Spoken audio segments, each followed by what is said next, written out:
हिंगोली जिल्ह्यातील सेनगाव तालुक्यातील पूर्णा नदी पात्रातून बेकायदेशीररित्या चोरटी रेती नेत असताना सेनगाव पोलिसांनी 2 टिप्परसह तिघांविरुद्ध कारवाई केली आहे। दरम्यान रात्रीच्या सुमारास अवैधरित्या रेती वाहतूक होत असल्याची माहिती मिळताच सेनगाव पोलिसांनी गस्त घालते वेळेस मकोळी रोडवर 2 टिप्पर चालल्याची माहिती मिळता चालकाला विचारपूस केली असता त्यांच्याकडे कुठलाही परवाना नसल्याची माहिती समोर आली असता सेनगाव पोलिसांनी चालक व मालक अशा तिघांविरुद्ध कारवाई केली आहे। हिंगोली जिल्ह्याचे पोलीस अधीक्षक श्रेनिक लोढा यांच्या आदेशावरून सेनगाव पोलीस स्टेशनचे सहाय्यक पोलीस निरीक्षक संग्राम जाधव यांच्या मार्गदर्शनाखाली एक पथक तयार करून गस्त घालत असताना 2 टिप्पर अवैध रेती वाहतूक करत असल्यानं विचारपूस केली असता त्यांच्याकडे कुठलाही परवाना नसल्यानं 2 टिप्पर एकूण प्रति 12 लाख प्रमाणे 3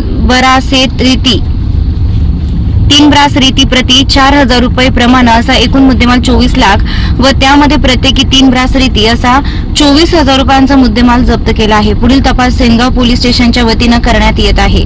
या कारवाईनंतर अवैध धंदे करणाऱ्यांचे धावे चांगलेच दणाणले आहेत।